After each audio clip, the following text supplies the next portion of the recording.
Hey everyone, it's Jackie from Vegan Yack Attack, and I'm back with a brand new cooking video for you today. And today we're making some vegan puff pastry apple turnovers.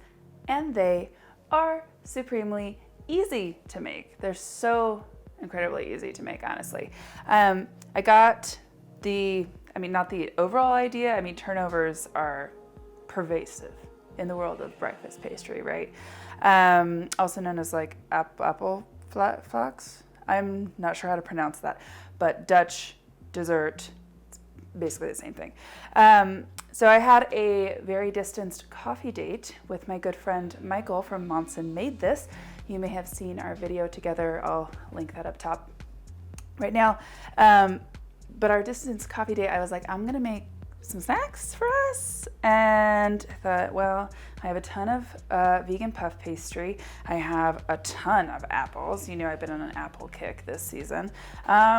Let's just put something together, and it is delightful. So good. I've already made it several times since I originally posted it. So I thought I would share it here with you on YouTube.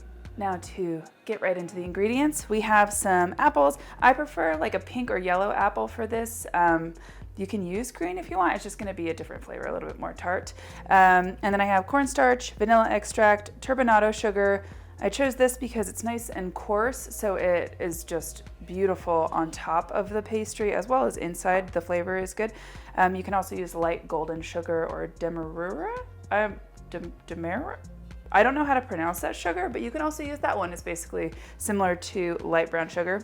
We have cinnamon, nutmeg, and salt, a little full-fat coconut milk, some water, and then some puff pastry. First, we're going to make the apple filling, so let's get to it. First, you'll need a saucepan over medium-low heat, or medium heat to bring it up to a simmer first.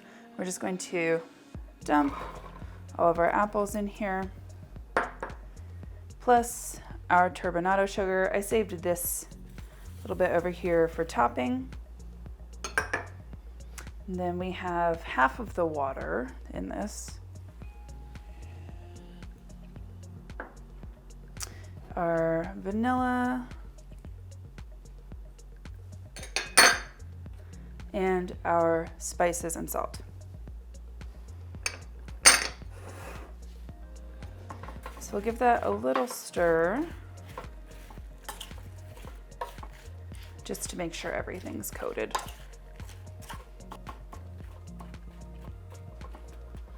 And we're going to simmer this for about 5 to 7 minutes, basically until the apples are pretty soft, but definitely not mushy. We want them to hold their shape still.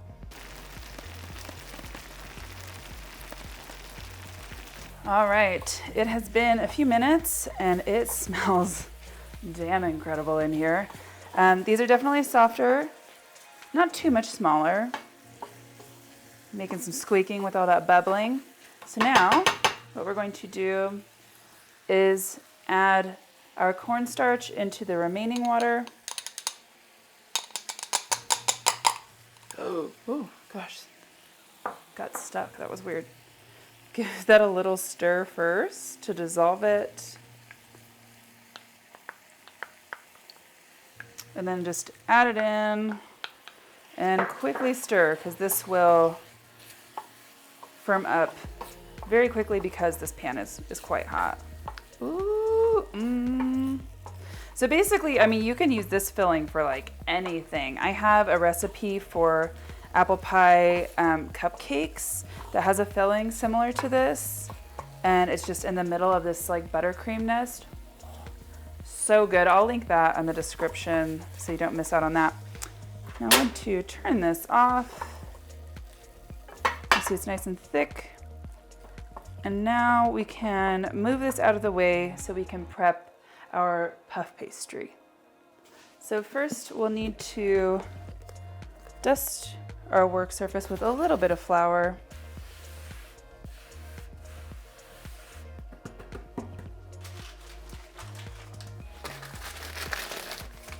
And we'll unfold our puff pastry. Pepperidge Farms puff pastry, which is probably the most widely available one, is accidentally vegan, so you can grab theirs. There's a couple other all vegan brands, like there's one in Whole Foods. So it's pretty easy to find vegan puff pastry. Take these little layers. Mine got a little dried out in the freezer, but it should be fine. Well, just the top. And these are about 9 by 9 when you pull them out of the package, but I'm just gonna roll it out just another inch.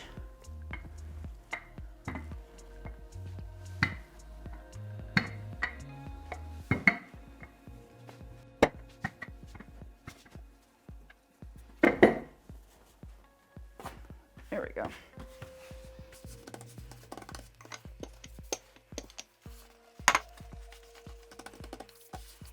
Okay, so you want it to be about 10 by 10 inches. It's okay if it's not perfect. We can also trim the corners of the turnovers once we have them like folded and everything. So now we're just going to cut this into 4 equal squares. That's about right. I'm gonna flip these over because this is the shitty side of my dried out puff pastry. And I'm actually going to transfer them to this baking sheet lined with parchment paper before I complete them. It'll make my life a little bit easier, maybe 2 at a time. So now we're just going to divide the apple filling between the 4 squares. Okay, now we're gonna take our full fat milk and just a little bit, instead of like using water, like usually you'd use water or something for this. But since we're already using a little coconut milk for the top, figure why not for the seam as well. So I brushed it along one corner here, and we'll just pull this up and over. And then just push the seam closed with like a fork.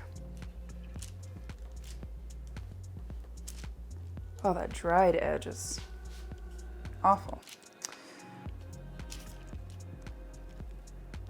Just all the way around the 2 edges. So here you can, if you want, it's not necessary at all, you know, trim the little raggedy edges off, but like ultimately this does not affect the end product, just aesthetically really, but it's, like I said, absolutely not necessary.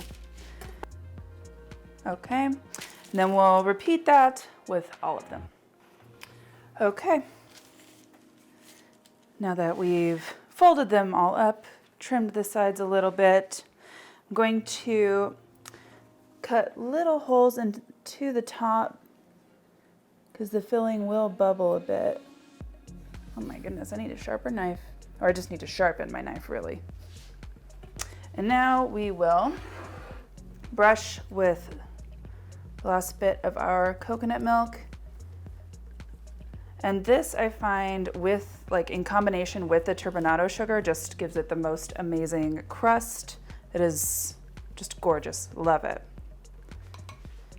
I also use this on my scones. So actually I'll link above my figgy maple scones that I made a few weeks back. So good. And as I mentioned in the blog post for this recipe, which the link of course is in the description, I know that this is not a lot of coconut milk to use out of a whole can. So I'll link to, I linked my ginger turmeric squash soup that uses about a can of coconut milk, which is basically the perfect way to use the rest of the amount that you have. Okay, got those nice and coated. And now we'll sprinkle with our turbinado sugar, whatever. Don't be shy, although I probably have a little too much here.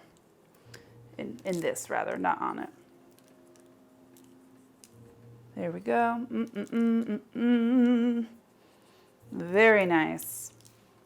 And now we're just going to bake these for 20 minutes and they'll be done. Okay, it's been 20 minutes. Ooh. Oh my word. Oh shit. Don't do that. Don't burn yourself on the sheet pan. Oh my goodness. Just bubbly goodness. So before I salivate everywhere, I'm gonna let these hang out for probably like 15 minutes before dipping into them because clearly they are molten inside. Okay, I've got my coffee here. I'm hoping that these are just not super hot because I'm very hungry and I want to eat it now. Oh, do you hear that?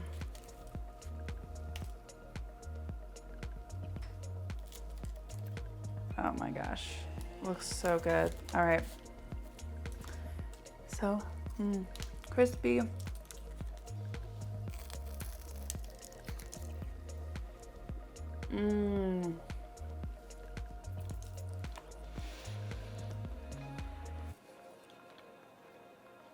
Yeah, that's that good shit. The first time I made these, they kind of reminded me of the McDonald's apple pies, which I think are actually accidentally vegan. But you can just make these at home and you don't have to wait. You can get a cold one, have them nice and fresh out of the oven. These store at room temperature for a couple days. And you can always like throw them in an air fryer or an oven just for, you know, a few minutes to reheat them, but keep them nice and crispy. And they're also nice to just give to friends. You can always double the recipe, you know, super easy and really only involves a couple more minutes of prep. Maybe even make little mini ones. That could be fun. So again, I'll link the full recipe in the description below. And if you enjoyed this video, please give me a thumbs up and subscribe so you don't miss another one. I'll see y'all later.